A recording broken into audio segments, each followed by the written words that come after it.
Kane's emotional reunion with Lily eventually makes effects right. Kane Ashby will eventually get his heart's desire when Lily Winters walks free along with the halves. Ever since Kane set up his family was under Victor Newman's control, he's been working hard to get them back. Of course, the situation isn't relatively as it seems since Lily has apparently been in on Victor's plot. Lily and the halves were part of a hijacking ruse that was designed to move Kane to give Newman Enterprises back. Kane eventually lost the Newman conglomerate due to Phyllis Summers' chloroform failure, but that hasn't stopped him from colluding and doing everything he can to bring his family home. In the March 9th occasion, Phyllis will tell Victor that she's willing to give up Chancellor if he'll let Jack Abbott, Lily, and the halves go.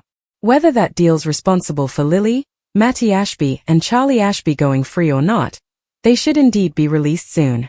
On March 13th, Y&R spoilers say Kane will make effects right with Lily. It looks like Lily and Kane's emotional reunion is on the way, so he may cry with relief and apologize for dragging her into this whole mess. Kane will be sorry for the halves' fire as well and maybe get evidence that they're okay. Lily may eventually see how shaken up Kane is and feel a little guilt for what she put him through. At some point, Lily might admit she went on with Victor's plan, so Kane may realize Phyllis was right about Victor bluffing. Still, Kane might surprise Lily by admitting he doesn't care at this point. Maybe Kane will contend he's just glad to know Lily, Charlie, and Mattie are all right. However, it could leave Lily deeply moved if Kane doesn't hold Lily's conduct against her and lets his feelings pour out.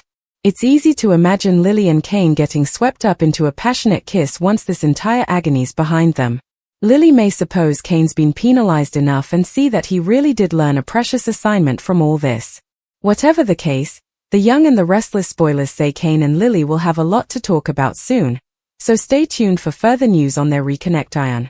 Kane Ashby stood alone in the quiet corridor outside the visiting room, his heart pounding harder with every passing second. For weeks, no, months, it had felt like his entire world had been suspended in a state of uncertainty and fear. The man who once thrived on power, ambition, and determination had been reduced to something far more fragile. A husband desperate to see his wife again and a father aching to hold his children. The nightmare that had swallowed his family whole was finally beginning to loosen its grip, and though Kane had fought tirelessly to reach this moment, he still couldn't quite believe it was real. Somewhere beyond those heavy doors, Lily Winters was waiting, along with their twins, Mattie and Charlie. The thought alone made Kane's chest tighten with emotion. For so long he had imagined this moment, rehearsed what he might say, wondered whether Lily would forgive him for the chaos that had consumed their lives. But now that the moment was here, words suddenly seemed inadequate. Nothing could fully express the guilt he carried or the overwhelming relief coursing through him. The past several weeks had pushed Kane to the edge in ways he never expected. Ever since he discovered that his family had been held under Victor Newman's control, he had been operating on instinct alone. Every decision he made, every risky move, had been fueled by one purpose: getting Lily and the twins back. But the situation had been far more complicated than he initially realized. At first Kane believed Lily and the kids were genuine victims in Victor's elaborate scheme. The idea that someone like Victor would manipulate innocent lives for leverage wasn't surprising, yet it still filled Kane with a deep, burning anger. Victor had always been a master strategist, a man who saw people as pieces on a chessboard. Still, dragging Lily and the twins into his power games crossed a line even Kane struggled to comprehend.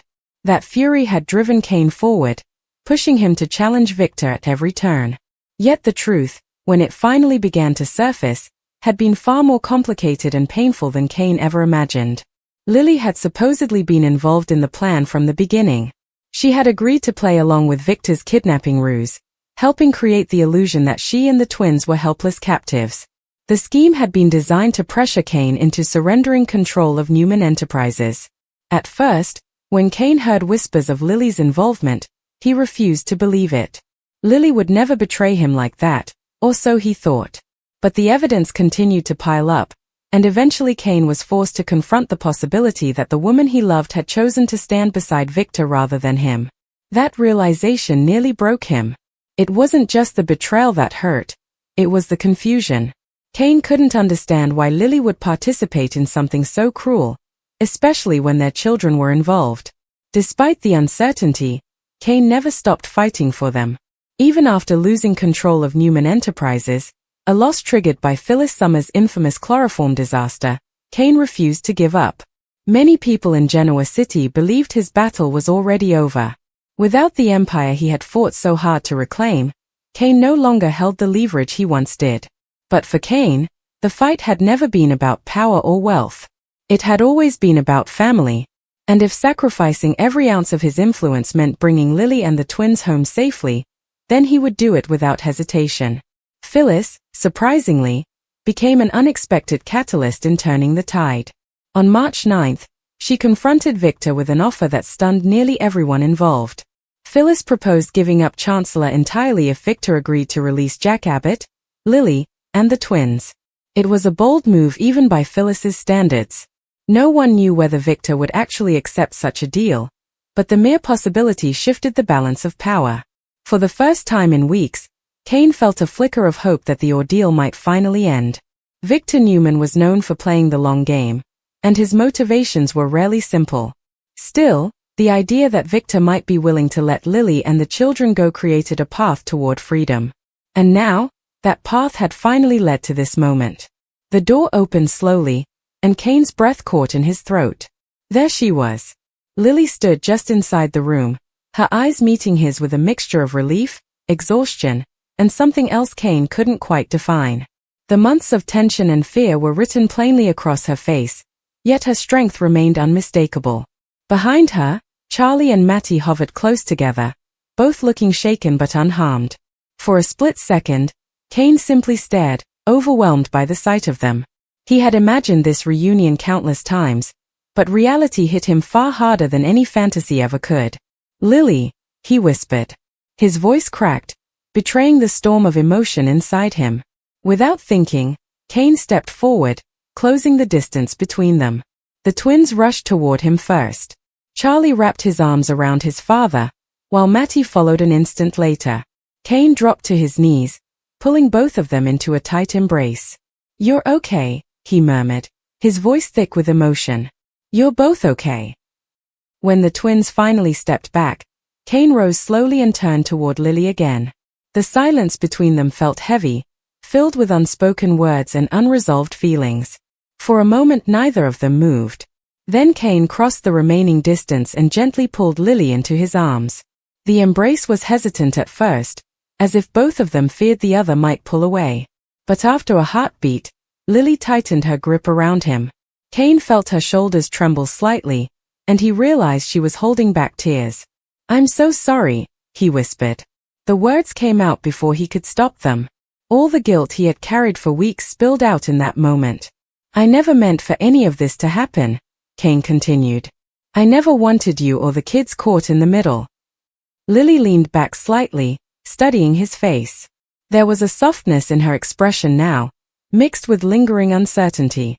"Kane," she began quietly. But he shook his head before she could continue. "No," he said. "Let me say this first. I know I dragged you into a nightmare. I was so focused on fighting Victor, on proving that I could beat him, that I didn't think about what it might cost. And the cost was you and the kids being put in danger." His voice trembled slightly. "I hate myself for that." For a moment, Lily didn't respond. Then she took a slow breath. "There's something you should know," she said carefully. Kane met her gaze, already sensing what she was about to say. "I went along with Victor's plan," Lily admitted. The confession hung in the air between them. "I thought it was the only way to stop things from getting worse," she continued. "Victor convinced me that if I played my part, no one would get hurt. I believed him. I believed that helping him pressure you would end the fight before it destroyed everything." Kane listened quietly, absorbing her words. "I know it sounds terrible," Lily added, "but I thought I was protecting our family." For several seconds, Kane remained silent. Lily braced herself, clearly expecting anger or disappointment. Instead, Kane surprised her. "I don't care," he said softly. Lily blinked in confusion. "You don't care?" Kane shook his head slowly. "Not anymore." He glanced toward the twins, who were now talking quietly with each other nearby. "They're safe," Kane said. "You're safe. That's all that matters to me." Lily stared at him, visibly moved by his response. "You're not angry." "Of course I was," Kane admitted. "But standing here now, seeing you all again, it puts things into perspective." He reached out, gently brushing a strand of hair away from Lily's face. "I almost lost everything," he said. "And if this whole nightmare taught me anything, it's that nothing, not power, not revenge, not pride, is more important than the people we love." Emotion filled Lily's eyes as she listened. For the first time since the ordeal began, the tension between them began to melt away. "You really mean that?" she asked softly. Kane nodded. "With everything I have." Lily exhaled slowly, as though releasing the weight she had been carrying for weeks. "Then maybe," she said quietly, "there's still hope for us." Kane felt his heart skip. Maybe there is. The moment stretched between them, filled with possibility. And before either of them could overthink it, Kane leaned forward and kissed her. It wasn't a rushed or desperate kiss. Instead, it was slow, emotional, and filled with everything they had endured together. Weeks of fear, regret, and longing poured into that single moment. For Lily, the kiss confirmed something she had begun to suspect. Kane truly had changed. The man standing before her was no longer driven solely by ambition or pride. He had been humbled by the ordeal, forced to confront the consequences of his actions. When they finally pulled apart, Lily smiled faintly. "You've definitely learned something from all this," she said. Kane chuckled softly. "Trust me," he replied. "I learned a lot." Nearby, Charlie groaned dramatically. "Okay, that's enough romance for one day," he joked. Mattie laughed, clearly relieved to see her parents reconnecting. Kane glanced at Lily again, his expression warm and hopeful. "We've got a lot to talk about," he said. "Yes," Lily agreed. "We do." But for the first time in a long while, those conversations didn't feel like obstacles. They felt like the beginning of something new. And as the reunited family walked out together, leaving the shadows of Victor's manipulations behind them, it became clear that this emotional reunion was more than just the end of a nightmare. It was the start of healing, and perhaps the start of a second chance for Kane and Lily. In Genoa City, where secrets and betrayals were as common as sunrise, second chances didn't come easily. But sometimes, after everything had been lost, they were the only thing that truly mattered. In the hours following their reunion, the emotional weight of everything that had happened continued to settle over Kane and Lily like the aftershock of a powerful storm. Walking out of the building together should have felt like the end of the nightmare, but in truth it felt more like the first fragile step toward healing. The tension that had hung over their family for weeks had not completely disappeared. It lingered quietly beneath the surface. Yet for the first time in a long while, there was also hope. Kane watched Lily as they stepped outside into the cool afternoon air. The sunlight seemed almost symbolic after everything they had endured in the shadows of manipulation and deceit. Lily paused for a moment, breathing in deeply as if she were rediscovering freedom itself. Charlie and Mattie moved ahead slightly, talking quietly and clearly relieved that the ordeal had finally ended. For Kane, seeing his children laugh again was a powerful reminder of what truly mattered. "Feels strange, doesn't it?" Lily said softly. Kane turned toward her.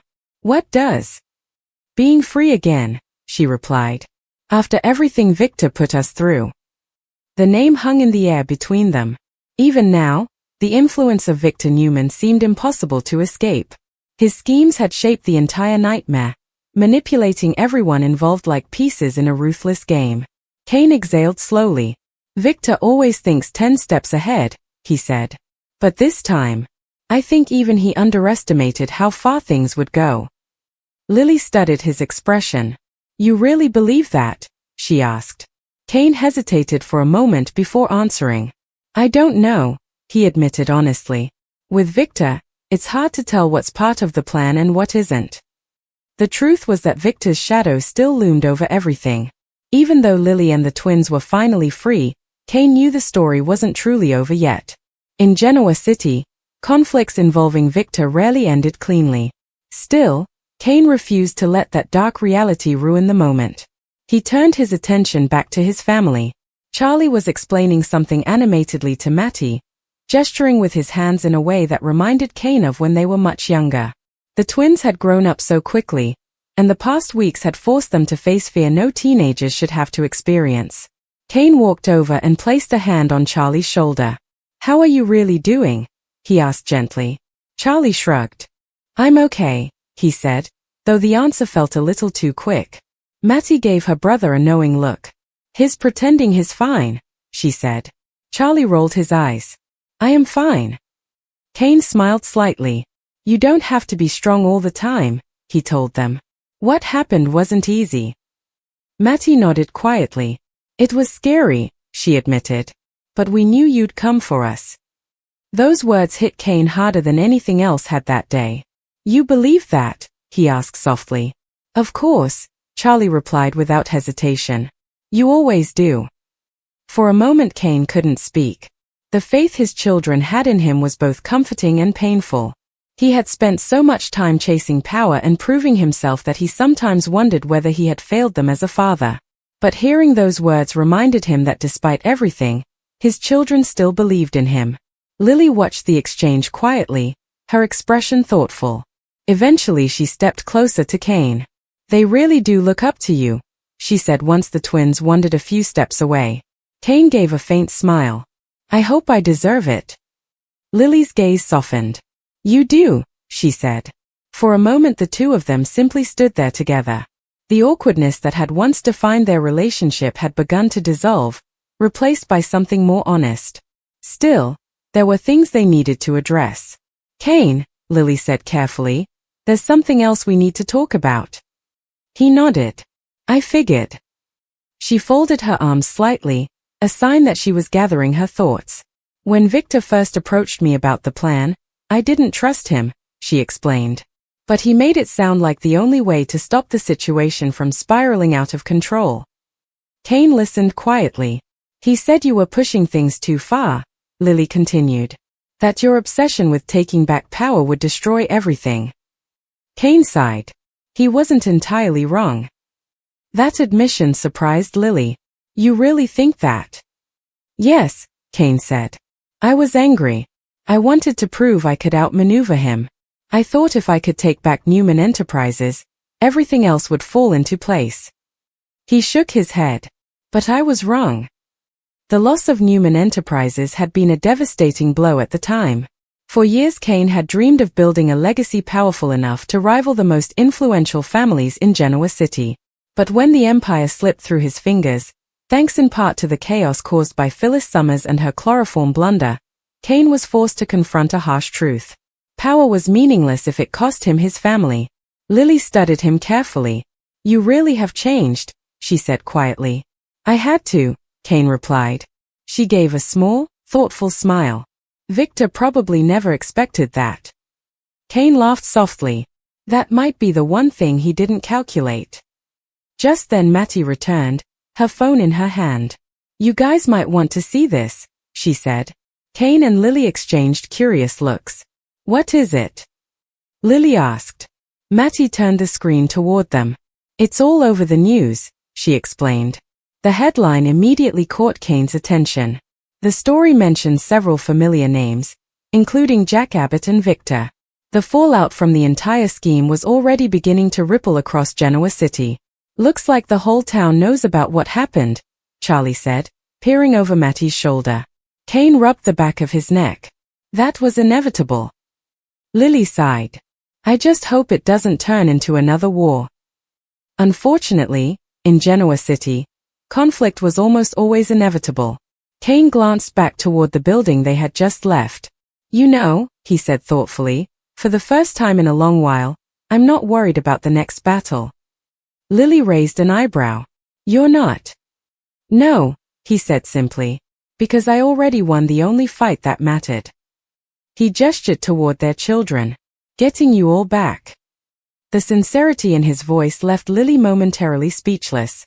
Over the years, Kane had made countless promises. Some he kept, others he failed to deliver.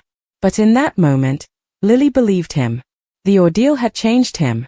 "Maybe this is the fresh start we needed," she said. "I think so," Kane agreed. Charlie suddenly clapped his hands together. "Okay, serious family meeting," he announced dramatically. Mattie laughed. What now?